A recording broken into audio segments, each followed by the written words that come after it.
इस वीडियो में हम class 9th maths chapter number 8 चतुर्भुज का एग्जाम्पल नंबर 6 करेंगे और इसमें हम बहुत ही शानदार प्रॉपर्टी यूज करेंगे। बहुत ही अच्छी प्रॉपर्टी आप सीखेंगे समांतर चतुर्भुज की। तो देखो क्वेश्चन क्या है। ABCD एक पैरेललोग्राम है, एक समांतर चतुर्भुज है, ये दिया है और यहां पे आप देख सकते हैं कि हमें साथ में P और Q मध्य बिंदु है। P और Q मध्य बिंदु है, यानी ये और ये आपस में बराबर हैं, ये और ये आपस में बराबर हैं, ठीक है ना। ये और ये बराबर मध्य बिंदु है। देखो P मध्य बिंदु है तो ये और ये बराबर हो गए, Q मध्य बिंदु है, ये और ये बराबर हो गए, ठीक है ना। चलो मैं ऐसा कर देता हूं इसको अलग अलग। ओके, और इस तरह से आप देख सकते हैं इनको ज्वाइन किया हमने। अब हमें सिद्ध करना है कि APCQ यानी ये जो आकृति बन रही है यह एक समांतर चतुर्भुज है, ये वाली आकृति।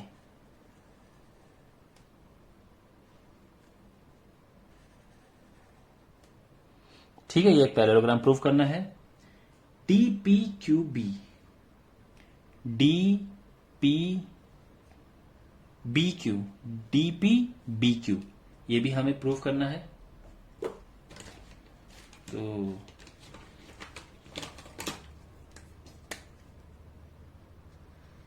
यानी ये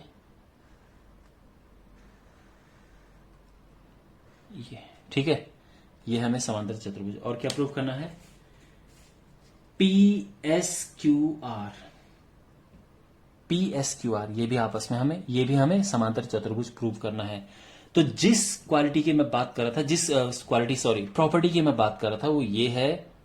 तो अगर हमारे पास कोई चतुर्भुज है और उसमें विपरीत भुजाओं का एक युग्म अगर बराबर और समांतर है तो एक समांतर चतुर्भुज होता है। कहने का मतलब ये है कि अगर हमें इतना पता है, जैसे ये ABCD है, बस अगर हमें इतना पता है कि AB और DC ये आपस में बराबर हैं और साथ में समांतर हैं, तो ये एक समांतर चतुर्भुज होगा, ये ध्यान रखना, ठीक है। और अगर हमें पहले से ही पता है कि ये समांतर चतुर्भुज है तो हम ये इस निष्कर्ष पर पहुंच सकते हैं कि भाई ये और ये बराबर होंगे और समांतर भी होंगे, और ये बराबर होंगे और समांतर भी होंगे, ठीक है। ये बात समझ आ गई। तो और इसमें ये प्रॉपर्टी यूज होगी, ये ध्यान रखना।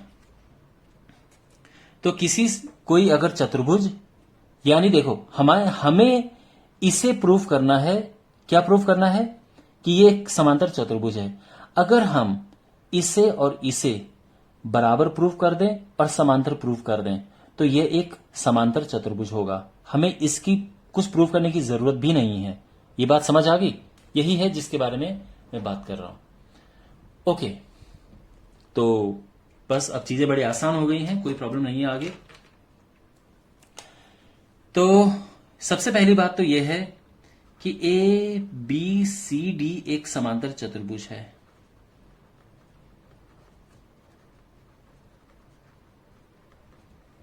इससे क्या है, ये अगर समांतर चतुर्भुज है तो इससे AB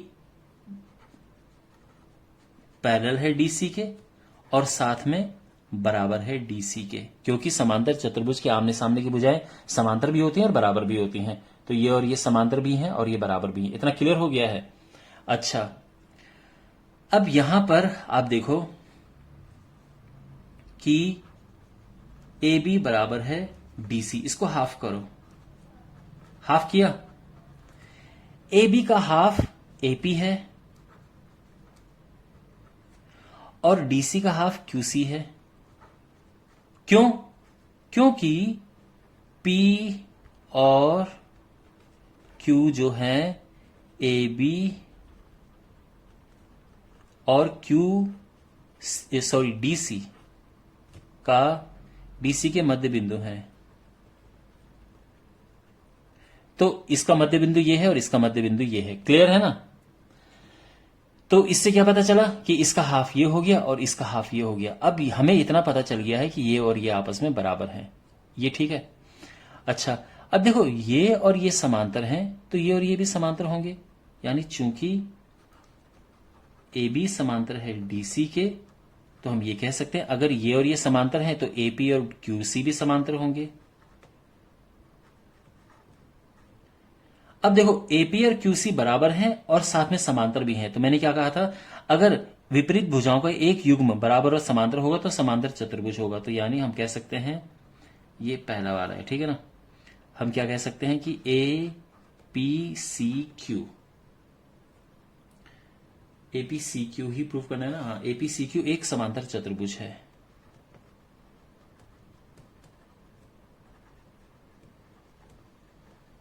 क्लियर हो गया।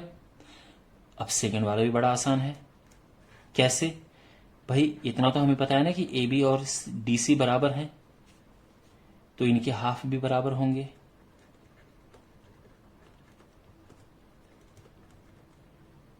अब ए बी का हाफ जो है हम लिख देते हैं पी बी,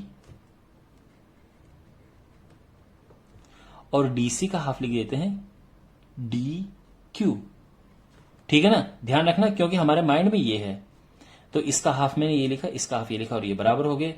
अच्छा, अब चूंकि ए बी पैरेलल है डीसी के, तो अगर ये और ये पैरेलल होंगे तो पी बी भी पैरेलल होगा डी क्यू के। समझ गए। अब देखो यहां पर जो पी बी है वो बराबर है डी क्यू के, और साथ में पी बी समांतर है डी क्यू के। तो क्या हो जाएगा, P B Q D, P B D P Q, इसमें चेंज करके लिखा है, इसमें लिखा है डी पी क्यू, तो मैं वैसे लिखता हूं, ठीक है ना। D P B Q, D P B Q एक समांतर चतुर्भुज है।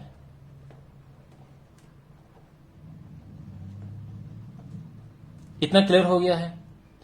Okay, perfect.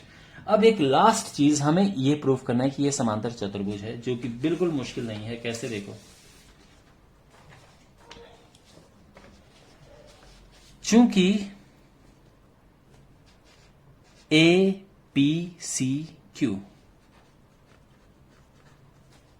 एक समांतर चतुर्भुज है, तो ये समांतर चतुर्भुज है तो क्या होगा, ये और ये समांतर होंगे, यानी ए क्यू समांतर होगा किसके, पी सी के। ये और ये समांतर होंगे। भाई समांतर चतुर्भुज जो है उसके आमने सामने की भुजाएं समांतर होती हैं, तो ये और ये समांतर हो गए, तो समांतर है। तो इसका मतलब क्या है कि जो एस क्यू है, देखो अगर ये और ये आपस में पैरेलल होंगे, समांतर होंगे, तो ये और ये भी समांतर होंगे। एस क्यू समांतर है पी आर के, क्योंकि सेम ही लाइन जा रही है ना। देखो अब इसके बाद है D P B Q, D P B Q एक समांतर चतुर्भुज, क्योंकि ये सिद्ध किया हुआ है पहले ही, है ना, ये सिद्ध किया है।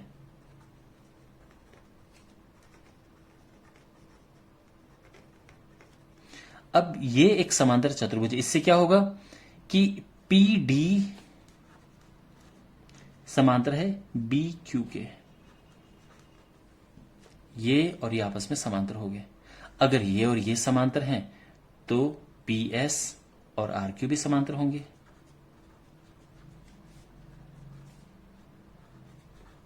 ठीक है, तो यहां पे हमने क्या लिखा, देखो एस क्यू समांतर है पी आर के, एस क्यू समांतर है पी आर के, और पी एस समांतर है पी डी। पी डी कहां पे है, पी डी,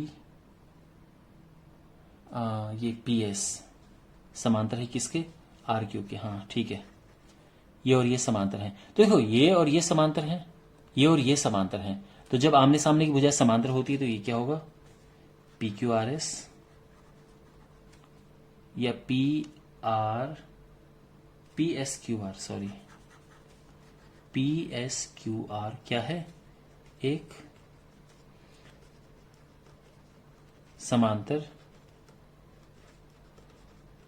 चतुर्भुज है। ओके क्लियर, आमने सामने की भुजा समांतर है तो समांतर चतुर्भुज हो गया। ये इसका तीसरा पार्ट था। तो आई होप आपको समझ आया होगा। थैंक्स फॉर वॉचिंग, मिलते हैं अगले वीडियो में। Take care.